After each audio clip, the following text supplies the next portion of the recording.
Welcome back, everybody, to today's episode of Clicks and Bricks. My name is Ken. Every day we talk about business and technology. If you like business and technology, smash that like and subscribe button so that we know that you like what we're putting out. I've got my stories a little mixed up today, so we'll figure that out. Anyway, moving forward, today's episode is sponsored by Hosterian. If you need a public cloud system or a private cloud system, Hosterian has your back. We're here 24 hours a day, 7 days a week. We've been in business for over 20 years, and we want to do business with you if you would like to do business with us. If you have a cloud need, hit us up. If it's cloud storage, cloud processing, doesn't matter. We're here for you. Today, we're going to start today's topic with T-Mobile. Yesterday, I think it was yesterday or Monday, we did a story on T-Mobile, and I said 100 million, and that was the story at the time, but they made a change. So I'm not going to talk a lot about it because we talked about it already this week. But they came out, it's only 48 million. It's not 100 million subscribers. 48 million subscribers. I think the number, and I've lost the article somewhere, so I'm not sure where it's even at.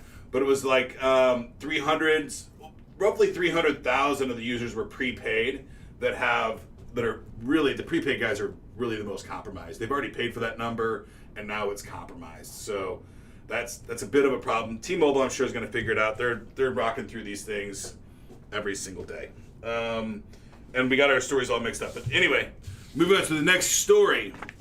Crypto has its own lobby now inside our government. I think it was Senate has posed new regulations, right? And the term broker is really what they're talking about in cryptocurrency. And I know this is more finance than it is technology for this particular topic in crypto, even though crypto and blockchain and NFTs are high on the tech side. This is more finance, business side. They're saying if you're a broker, you need to know your client, and crypto is all about anonymous and synonymous transactions, and I could kind of see it for the transaction, the brokers. Like if you're truly a broker, but the way they term the term broker is very vague, and they put an amendment in there, and if you know the difference between proof of work and proof of stake, it's two different things, right? And they've excluded proof of work miners from brokerage. But I think they need to, like wallet manufacturers, like the software guys that make the wallets, all of those things, I think they need to be excluded too. Some regulation like a dollar amount needs to be established. Like if I go to the casino and I pull out $9,000, I don't have to tell anybody, but if I pull out 10 grand, then I have to register that transaction. So I think it just needs to be something like that, because crypto is fantastic for microtransactions and quick transactions and those kinds of stuff. And it's a barter system. The government's already made their decision. It's not a currency, so they're not taxing it as income or anything until you convert it to US dollars. I just think it's a weird play. But the benefit here is that it's a cryptocurrencies at Senate level, right? They're talking about regulations. They're accepting it, right? They're trying to figure out how to regulate it.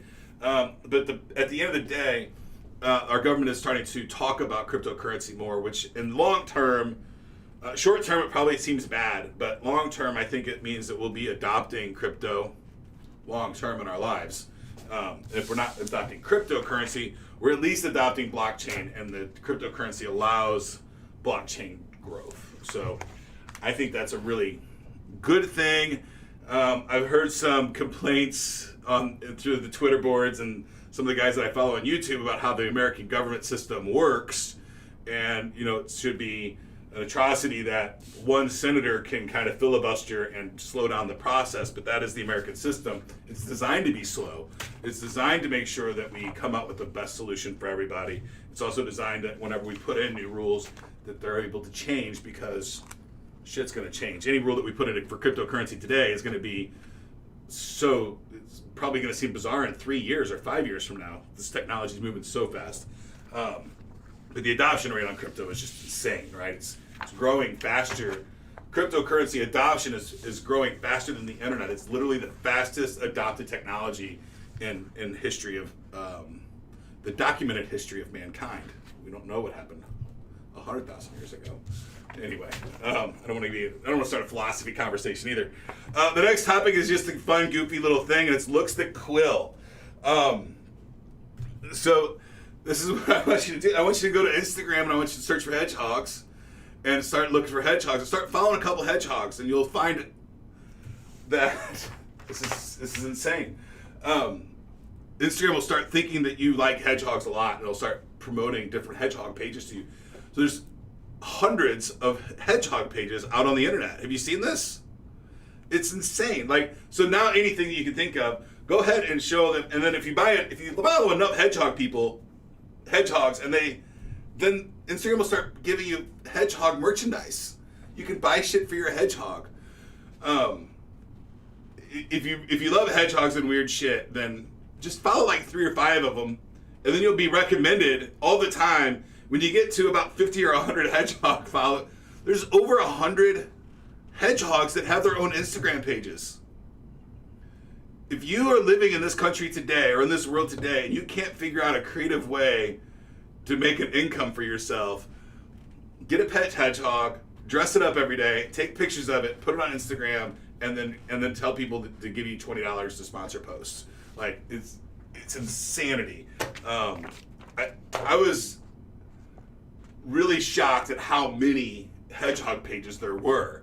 I'm like, oh, there's got to be a dozen or so, right? Like anything else on the internet, but holy cow, man. Now I got to start looking for like ducks, I guess, or something else, right? Something else really weird, obscure. Anyway, people have weird ass hobbies, and if you're one of the hedgehog people, congratulations. I think you took your hobby of being a hedgehog owner and turned it into, hopefully, some of these have millions of followers. Like, millions of followers. They post a picture of the hedgehog every day, dressed up as, like, in raincoats and shit. It's so bizarre. Anyway, people like it. So, and I don't know why they like it. I like it, too, and I don't understand it either. But that, to me, on the NFT marketplace even speaks louder, right? That people like weird shit. Like, and the world's an abundant place. So, whatever you make, try to sell it. People might buy it. Who knows? And that could be pictures of your hedgehog dressed up in a rain suit. Anyway, moving on, because that's just some bizarre shit. But the hedgehogs are cute as hell. Take it, indulge for 20 minutes and look at hedgehogs on Instagram. It'll be fun, I promise. Moving on, the rest of this episode is brought to you by Inlink.com. Rapport made easy. My Inlink.com account is Inlink.com/Ken. It holds all of my social media profiles. I don't have to not any longer tell people, oh, this is my TikTok or this is my Instagram. I just simply give them my Inlink.com account, and that links them to all my different social media profiles. The thing that I like most about Inlink over Linktree is it has a spot for my Facebook business profile and my LinkedIn or my LinkedIn profile as well. So it has not only my personal information, but also has my business accounts in there as well. So it's really pretty powerful. We're moving on to the next one. Dye mag stripes. See, I did have it all mixed up. It's still messed up. MasterCard is getting rid of its mag stripe. So the stripe on the back of the card is a pretty big risk to everybody. And they moved to chip and pen. 2016, I think, is when the laws went in place. And if you're familiar, I'm unfortunately familiar with this law.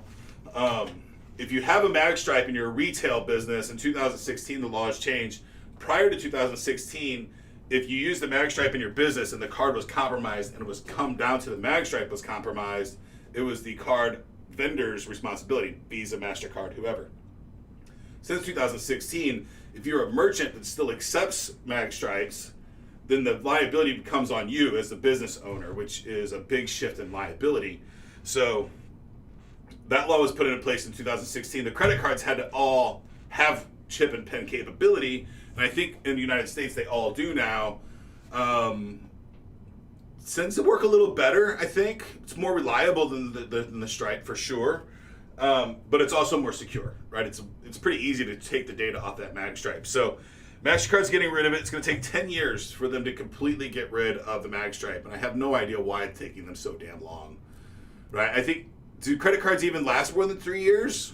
I don't think I've ever had a credit card 5-year. Do they have 10-year expiration dates ever? Very few.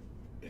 I think that should be more aggressive. I think they should renew my credit card number every year, and that way I'll get rid of all the random ass subscriptions that I subscribe to much faster.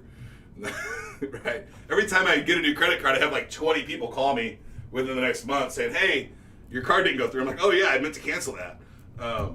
So it's a good way to save some cash. But good job, MasterCard, getting rid of the mag stripe. I think you can be a little more aggressive in your time frame.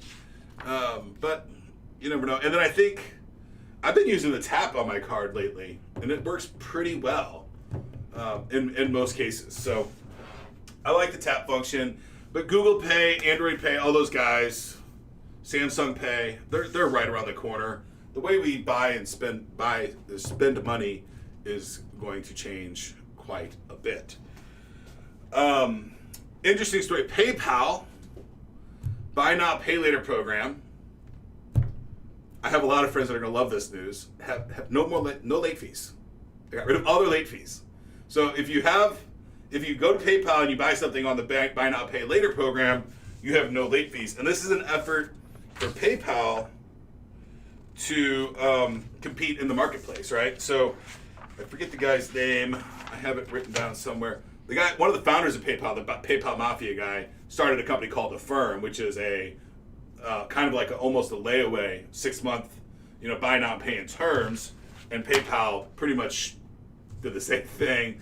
Stripe has a new program as well like that. So these new buy now, pay later over the internet are becoming really popular, and PayPal has decided to waive late fees in that case to be more competitive, and that's really great for PayPal to do. That's services to the community. These late fees are, I don't have this problem anymore, but when I was young, I got in a lot of trouble with late fees and interest payments and all that other stuff.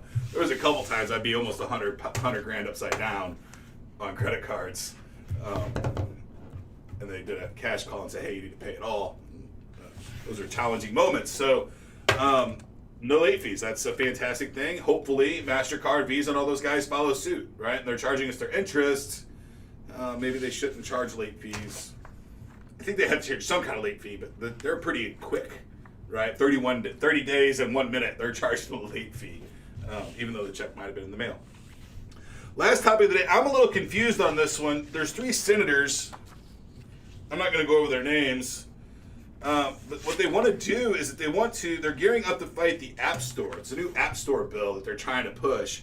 They're trying to make it more open, which is crazy to me. So basically what they want to do is, and they want to make it easier for developers. Well, it's pretty easy right now. Google is already open, right? Android is open source. You could literally, so the fact that Google is blocking any kind of competition to me is so bizarre. They've literally published their code and let you compete against them with Android if you want to, right? That's why we have Samsung phones with Android on it. That's why we have all these different kinds of technology with Android on them. And Android doesn't charge them for the use. Do they charge like Samsung for the use of Android? They could use it free. They probably have some kind of support contract with them, but I think the use of the software is, since it's open source, it's free to use. They might be having some other kind of higher level of software than what we're getting if we just download the open source version from GitHub. But you can just download it tomorrow and start programming against it, change it, make a fork, whatever you want to do. Apple's a little different story. They're a really closed environment. But the way the bill reads, what it's like to me is that, hey, if you're Walmart, you have to start selling Kmart products inside your store, right? Or not even sell Kmart products. Is, hey, you need to put a door to a Kmart in the back of your building that people can literally get there from inside your building. It's so weird on what they want to do. There's nothing stopping you today from starting your own app store. Absolutely nothing other than users. And the law, like, they specifically target, I think, Apple, Google. Does Twitter have a store, an app store? I don't know if Twitter does have an app store or not, but it's users with an app store of 50 million or more is who they're targeting. So if you have an app store with more than 50 million users, they're asking you to put some kind of backdoor and to allow more competition with you. So in this country, we're saying if you're too good, even though you're not preventing competition, but if you're too good, we're going to take from you. I think it's a bad sense. It's not a good feeling, right? It makes you not want to work as hard, because if you do get successful, the government's going to start taking your shit away from you. It's bad. That is it for today, folks. If you'd like to text me on my text line community, it's 314-370-2871. That is my direct text line. You can ask me any question. I'll do my best to answer it. I'll never try to sell you anything directly through that line. I will only do information, motivational stuff, tips and tricks and things like that. Never hard sales on that line. It is all just to grow my community and help people out, which I love to do more than anything else in the world. That is it for today's show, folks. Get to work.